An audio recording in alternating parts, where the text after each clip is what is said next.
Hello guys, नमस्कार। Welcome to online ज्ञान by आनंद। तो साथियों, यूकेएसएससी एग्ज़ाम पैटर्न पर आधारित आज हम जानेंगे हिंदी व्याकरण में संज्ञा और सर्वनामों को। यदि आपको पिछले लेक्चर देखने हैं तो जाइएगा डिस्क्रिप्शन बॉक्स में, वहाँ लिंक है, प्लेलिस्ट है, वहाँ से आप लोग 150 एमसीक्यूज पीडीएफ इन सारे लेक्चरों की प्राप्त कर सकते हैं, तो ज़रूर विजिट करें। तो आज जानते हैं संज्ञा और सर्वनामों को और इसके भेदों के बारे में डिस्कस करेंगे और यहाँ से कैसे प्रश्न यूकेएसएससी पूछता है उस पर भी बात करेंगे। सबसे पहले संज्ञा और सर्वनामों तक शब्द कैसे पहुँचा, कैसे यहाँ की उत्पत्ति हुई, इसके लिए हमें जानना होगा शब्द की परिभाषा। शब्द की परिभाषा है, शब्द का प्रयोग जब स्वतंत्र रूप से होता है तो वह शब्द होता है। जब शब्द का प्रयोग किसी वाक्य में हो जाता है तो वह शब्द शब्द न रहकर क्या बन जाता है, पद बन जाता है। आप लोग एग्जाम्पल से अच्छा समझोगे। जैसे राम है, राम अभी क्या है, स्वतंत्र रूप से प्रयोग हुआ है, सो यह क्या है, शब्द है। जब हमने इसमें लिख दिया राम ने खाना खाया, तो यह क्या बन गया, शब्द न रहकर एक पद बन गया। तो इसी ही पद को व्याकरण की दृष्टि से 5 भागों में बांटा गया है। इन 5 भागों में संज्ञा है, सर्वनाम है, विशेषण है, क्रिया है और अव्यय है। तो आज इस वीडियो के माध्यम से आप जानेंगे संज्ञा और सर्वनामों के बारे में। फिर हमारा नेक्स्ट लेक्चर क्रिया, विशेषण और अव्यय पर आधारित होगा। तो संज्ञा आप लोग बचपन से ही पढ़ते आ रहे हो कि किसी प्राणी, वस्तु, स्थान या भाव आदि के नाम को ही हम संज्ञा कहते हैं। तो साथियों, नाम ही क्या एक संज्ञा है। बिना संज्ञा के नाम अधूरी है, पहचान अधूरी है। आप लोग इसको जो है जान लो। तो संज्ञा के प्रकारों के बारे में बात करें तो संज्ञा को हम 2 प्रकारों से विभाजित करते हैं। नंबर 1 हो गया व्युत्पत्ति के आधार पर, नंबर दूसरा हो गया अर्थ के आधार पर। तो व्युत्पत्ति के आधार पर कौन कौन से हैं, रूढ़ है, योग रूढ़ है और यौगिक है। और अर्थ के आधार पर कौन से हैं, व्यक्तिवाचक, जातिवाचक, भाववाचक, द्रव्यवाचक और समूहवाचक संज्ञा है। तो इतना ही है इस लेक्चर में और इनके डेफिनेशन आपको पढ़नी है, इनकी पहचानने का तरीका आपको पता होना चाहिए। बस यहीं से ही प्रश्न बनता है। हम इसी वीडियो में सीखने वाले हैं। आप लोग निश्चिंत होकर वीडियो पूरा देखें, एंजॉय करते हुए चलिएगा। तो व्युत्पत्ति के आधार पर जो है संज्ञा कितने प्रकार की होती है, 3 प्रकार के होते हैं, रूढ़, यौगिक और यौगिक। रूढ़ शब्द कौन से होते हैं साथियों, जिनका हम खंड नहीं कर सकते हैं।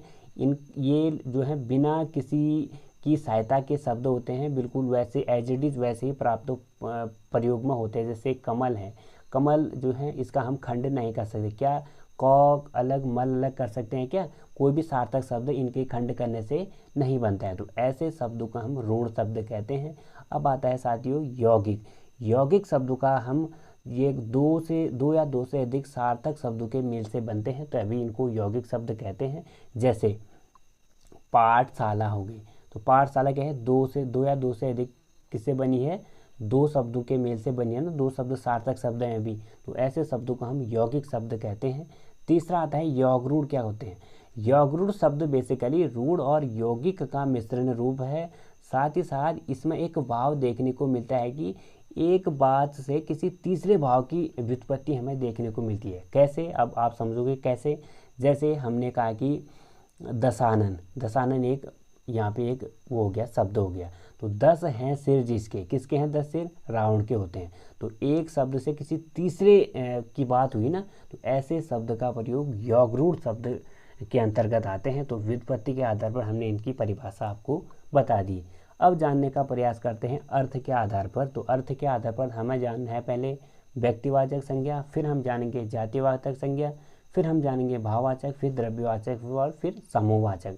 फिर इसके बाद हमारा चलेगा सर्वनाम वाला चैप्टर। तो चलिए जानने का प्रयास करते हैं पहले व्यक्तिवाचक संज्ञा को। साथियों, व्यक्ति से आप क्या समझे कि व्यक्ति यानी किसी न किसी व्यक्ति की बात इसमें होगी। तो यह व्यक्ति, स्थान या वस्तु का बोध कराता है। तो ऐसे जो संज्ञा शब्द होंगे वो क्या कहलाएंगे, व्यक्तिवाचक संज्ञा कहलाएंगे। जैसे व्यक्ति में क्या आ गया, राम आ गया। स्थान में क्या आ गया, पटना आ गया। गंगा क्या आ गई, एक व्यक्ति का नाम हो गया ना, गंगा सिंह। तो यह भी एक व्यक्तिवाचक नाम है ना। तो इस तरह से आप समझ सकते हो कि यह व्यक्ति, स्थान, वस्तु का बोध कराती है, तो उसे हम व्यक्तिवाचक संज्ञा कहते हैं। तो इसके प्रश्न बहुत से एग्जाम में देखने को मिल सकते हैं। जैसे गंगा क्या है, ऐसे दे देगा, व्यक्तिवाचक संज्ञा है, जातिवाचक संज्ञा है, समूहवाचक संज्ञा है या द्रव्यवाचक संज्ञा है। इस तरह से आपके ऑप्शन दे देगा, इनमें से कोई नहीं दे देगा। तो इसमें से आपको चूज करना पड़ेगा इसकी डेफिनेशन को जब आप याद होगी। तो व्यक्तिवाचक संज्ञा या व्यक्ति स्थान या वस्तु का बोध कराती है तो वह क्या होगी, व्यक्तिवाचक संज्ञा होगी। इसमें उदाहरण आप लोग देख सकते हैं। दूसरा आ गया जातिवाचक संज्ञा। तो जाति से आप क्या समझ हो, किसी न किसी प्रजाति जाति की बात इसमें जरूर होगी। तो ऐसे संज्ञा शब्द जिसमें किसी जाति का बोध होता है, ऐसे संज्ञा शब्द किसी जाति का बोध हमें कराते हैं, वैसे संज्ञा शब्दों का हम जातिवाचक संज्ञा शब्द कहते हैं। जैसे नदी, पर्वत, लड़की आदि। लड़की कैसे जातिवाचक संज्ञा के अंतर्गत आती है साथियों, लड़की किसी का नाम नहीं है। जैसे हम जैसे नीलू कहते हैं तो नीलू एक लड़की का नाम है, तो यह जातिवाचक संज्ञा के अंतर्गत नहीं आएगी, किसके अंतर्गत आएगी, व्यक्तिवाचक संज्ञा के अंतर्गत आएगी। तो यहाँ पे लड़की हो रही है, यानी लड़की जो है पूरे जो गर्ल्स समुदाय है, लड़की समुदाय है, उसकी बात कर रही है, यानी लड़की जाति की पूरी बात कर रही है। तो लड़की भी एक क्या है, जातिवाचक संज्ञा के अंतर्गत आती है। जैसे पर्वत है, पर्वत क्या है, पूरे श्रृंखलाओं को, यानी जो भी पर्वत हैं एक पर्टिकुलर नहीं बता रखा है कि एवरेस्ट है या किलिमंजारो है, तो ऐसे पर्वतों को इसमें बताया नहीं है। तो पूरे पर्वतों को इंडिकेट कर कर एक पर्वत बता रखा है, यानी पर्वतों की पूरी जाति बता रखी है। यदि एक कहता एवरेस्ट कहता तो यह क्या होती, व्यक्तिवाचक संज्ञा होता। नदी है, नदी क्योंकि पूरी नदियों को, यदि नदियों का नाम बताता तो व्यक्तिवाचक होता। यहाँ पूरे नदी समुदाय की बात हो रही है तो यह क्या होगा, जातिवाचक संज्ञा के अंतर्गत आता है। तो ऐसे शब्द किसी जाति का बोध कराते हैं, वह जातिवाचक संज्ञा कहलाते हैं। तीसरा आता है द्रव्यवाचक संज्ञा। तो इस शब्द से सामग्री का बोध होता है। द्रव्य से आप समझ जाओगे कि द्रव्य यानी किसी न किसी मटेरियल की, यहाँ पे लिक्विड फॉर्म की बात होगी जरूर।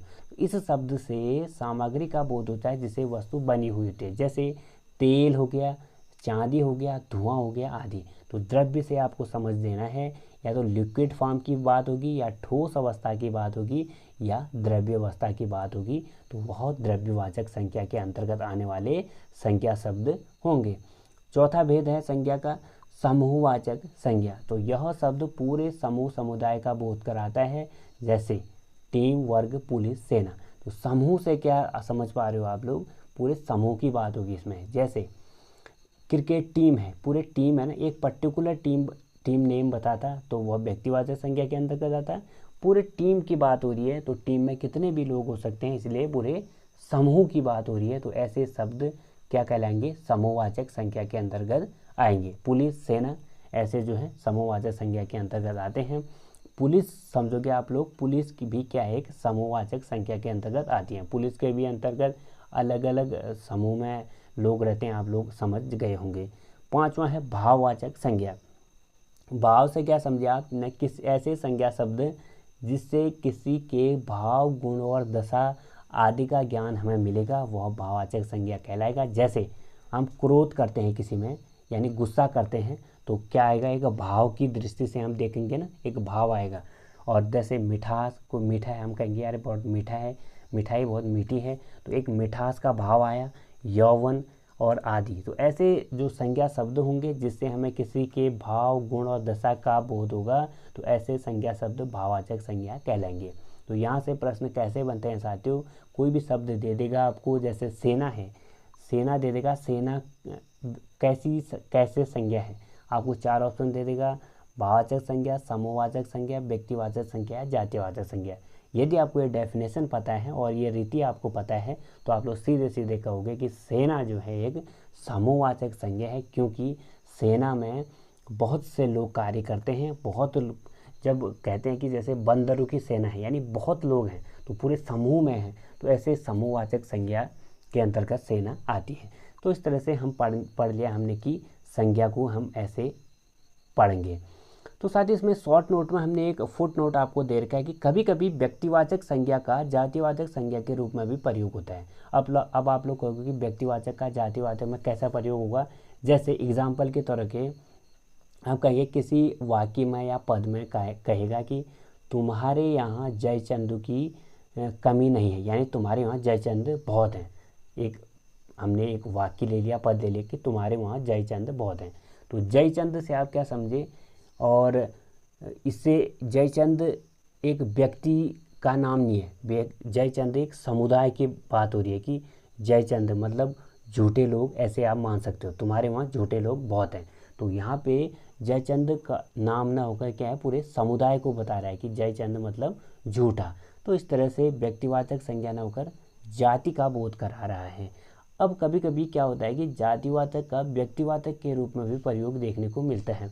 कैसे? अब जातिवाचक का व्यक्तिवाचक में, जैसे गोस्वामी जी ने रामचरितमानस लिखा, तो गोस्वामी जी यहाँ पे जातिवाचक नहीं, जातिवाचक है, तो व्यक्तिवाचक में प्रयोग कैसे हुआ इसका? साथियों, गोस्वामी जी का नाम क्या है? तुलसीदास है। तो यहाँ पे गोस्वामी जी बेसिकली क्या है? गोस्वामी तुलसीदास का नाम ही है, तो इसीलिए जाति का नाम न होकर यह व्यक्तिवाचक के रूप में प्रयोग हुआ है। आशा करता हूँ आप लोग भली भांति समझ गए होंगे इस कौन सी डेफिनेशन, संज्ञा की परिभाषा और इन फॉर्म को। अब ले चलते हैं आपको सर्वनाम को। साथियों, संज्ञा और सर्वनाम बेसिकली वही है। संज्ञा नाम है, संज्ञा नाम है। सर्वनाम जो है संज्ञा के स्थान पर जो प्रयुक्त होने वाले जो शब्द हैं उनको हम सर्वनाम कहते हैं। तो सब नामों के बदले जो भी शब्द प्रयोग होंगे वह सर्वनाम होंगे। सर्वनाम किस नाम से बना है? सर्व प्लस नाम मतलब सबका नाम। तो सर्वनाम वह शब्द होता है जो किसी व्यक्ति विशेष के द्वारा प्रयुक्त न होकर सबके द्वारा प्रयुक्त होता है। जैसे मैं आपके द्वारा भी प्रयोग होगा, मैं अगले के द्वारा भी प्रयोग होगा, मैं तीसरे के द्वारा भी प्रयोग होगा। तो सर्वनाम वह शब्द होता है जो किसी व्यक्ति विशेष के द्वारा प्रयुक्त न होकर सबके द्वारा प्रयुक्त होता है। जब मैंने जो है कोई भी हम कुछ भी कहते हैं, यानी जहाँ पे हम संख्या का प्रयोग नहीं करेंगे और वहाँ पे सर्वनाम का प्रयोग करते हैं, तो ऐसे जो शब्द आते हैं वो सर्वनाम के होते हैं। चलिए जानने का प्रयास करते हैं सर्वनाम के भेदों की ओर। सर्वनाम को 6 भागों में बांटा गया है, 6 भेद इसके हैं। नंबर 1 है पुरुषवाचक सर्वनाम, दूसरा है निश्चयवाचक सर्वनाम, तीसरा है अनिश्चयवाचक, चौथा है संबंधवाचक सर्वनाम, पांचवा है प्रश्नवाचक, छठा है निजवाचक सर्वनाम। साथियों, इनको आप आसानी से और आसान से पहचान सकते हैं, बस आपको इनको पहचानने में थोड़ा सा ध्यान लगाना पड़ेगा। जैसे पुरुषवाचक सर्वनाम, तो पुरुषवाचक में होगा पुरुषों यानी स्त्री और पुरुषों की बात होगी, यानी स्त्री और पुरुषों के नाम के बदले जो सर्वनाम शब्द प्रयोग होंगे उन्हें हम पुरुषवाचक सर्वनाम कहेंगे। अब कौन से शब्द इसमें प्रयोग होते हैं? पुरुषवाचक सर्वनाम को हम 3 भागों में बांटते हैं, उत्तम पुरुष, मध्यम पुरुष और अन्य पुरुष। उत्तम पुरुष मतलब उच्च कोटि के पुरुष, यानी मैं अपने के लिए मैं उच्चम कोटि का पुरुष हूँ, बाय द वे। तो इस तरह से अपने लिए प्रयुक्त होने वाले जो भी शब्द हैं उनको हमने उत्तम पुरुष की कैटेगरी में रखा। जैसे मैं, हम, मेरा, हमारा, यानी अपने लिए प्रयोग होगा, ठीक है। मध्यम पुरुष क्या होगा? दूसरे के लिए प्रयुक्त होगा। जैसे मैंने किसी दूसरे की बात हम कर रहा हूँ तो दूसरे के लिए प्रयोग होगा। दूसरे के लिए कौन कौन से आते हैं प्रयोग? तू, तुम, तुमने, तुम्हें, तुझे और तेरे। इस तरह के जो दूसरे के लिए प्रयुक्त होते हैं, मैं दूसरे का वर्णन कर रहा हूँ तो कौन से सर्वनाम शब्दों का प्रयोग करूँगा? तो वैसे जो है मध्यम पुरुष में आएंगे। तीसरा आता है अन्य पुरुष। अन्य पुरुष के अंतर्गत कौन से सर्वनामिक शब्द आएंगे साथियों? जब मैंने आपकी नहीं किसी तीसरे, आपके सामने किसी तीसरे व्यक्ति की बात की, तो वैसे उस समय जो प्रयोग वाले शब्द होंगे सर्वनाम के, वह किसके अंतर्गत आएंगे? अन्य पुरुष के अंतर्गत आएंगे। जैसे वह, यह, ये, इन, उन, उसको, किसको। इस तरह से जो शब्द होंगे वह किसके अंतर्गत आएंगे? अन्य पुरुष के अंतर्गत आएंगे। आशा करता हूँ आपको पुरुषवाचक सर्वनाम बखूबी से आ गया होगा। बस आपको डेफिनेशन पढ़नी है और उसकी रीति आपको मालूम होनी चाहिए। दूसरा है निश्चयवाचक सर्वनाम। निश्चय से आप क्या समझे साथियों? कि निश्चय, पक्का। आप लोग एक डेफिनेशन बना सकते हो कि पक्का निश्चय कर दिया उसने, तो निश्चय ही, तो वह पक्का मेरा ही है भाव जहाँ पे जिस सर्वनाम शब्द में आएगा वह निश्चयवाचक सर्वनाम होंगे। जैसे वह मेरी किताब है, यानी वह मेरी ही किताब है, मैंने पक्का कर दिया, निश्चय कर दिया। यह कलम मेरी है, वे जो हैं कहाँ जा रहे हैं और ये कौन है। तो इस तरह से नहीं, ये मेरी किताब है, वे मेरे माता पिता हैं। तो इस तरह के जो शब्द होंगे निश्चयवाचक में क्या होगा? पक्का निश्चय होगा कि यह मेरी ही है, ये मेरे ही हैं, तो ऐसे सार्वनामिक शब्द जो प्रयोग करेंगे वह निश्चयवाचक सर्वनाम के अंतर्गत आएंगे। आशा करता हूँ ये आपको समझ आ गया होगा। अनिश्चयी इसी का उल्टा है। निश्चित वस्तु का बोध जब न होगा तो ऐसे शब्द पर कौन से प्रयोग होंगे? अनिश्चयवाचक सर्वनाम की कैटेगरी में आएंगे। जैसे कोई और कुछ है, वो क्या है? कोई, वो कोई आया था हमारे घर पे और वो कुछ चोर के ले गया, यानी कोई, हमें पता नहीं है कि कौन आया। यदि पता होता तो वो क्या होता है? निश्चयवाचक सर्वनाम के अंतर्गत आता। यदि हमें पता नहीं है कौन आया कौन ले गया तो इसके अंतर्गत अनिश्चयवाचक सर्वनामिक शब्द आएंगे। अनिश्चयवाचक सर्वनामिक शब्द कोई, कुछ और किसने, इस तरह के शब्द प्रयोग में आते हैं। अगला आता है संबंधवाचक सर्वनाम। संबंध से क्या समझिए साथियों कि एक का किसी दूसरे से संबंध होगा, यानी जिस सर्वनामिक शब्दों में किसी पद में एक का दूसरे से प्रयोग होगा, जैसे जो सो, जो आया है इस दुनिया में सो जाएगा, यह ध्रुव सत्य है, यानी एक का दूसरे से इंटरलिंक हो रहा है, नहीं हो रहा है, तो ऐसे संबंधवाचक जो सर्वनामिक शब्द हैं वह इस कैटेगरी में आते हैं कि एक का दूसरे से इसका संबंध होगा। अगला आता है प्रश्नवाचक सर्वनाम। प्रश्न से आप क्या समझ रहे हो कि प्रश्नवाचक वाले आएंगे, यानी मैं किसी दूसरे से प्रश्न करूंगा, जैसे वह कौन है, वह क्या कर रहा है, तो ऐसे जो प्रश्नवाचक शब्द हैं वह प्रश्नवाचक सर्वनाम के अंतर्गत आते हैं। अब आप लोग कहोगे यार पे दूध जैसा क्या है, वह दूध किसका है, इस तरह के शब्द हैं, थोड़ा सा यहाँ पे मिस्टेक हो गया था, आप लोग इसको ठीक कर लीजिएगा। अगला आता है निजवाचक सर्वनाम।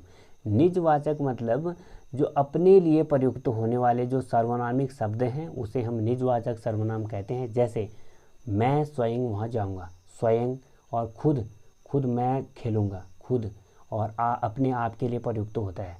तो अपने आप और स्वयं के लिए जो प्रयुक्त होने वाले सर्वनामिक शब्द हैं निजवाचक सर्वनाम के अंतर्गत आएंगे।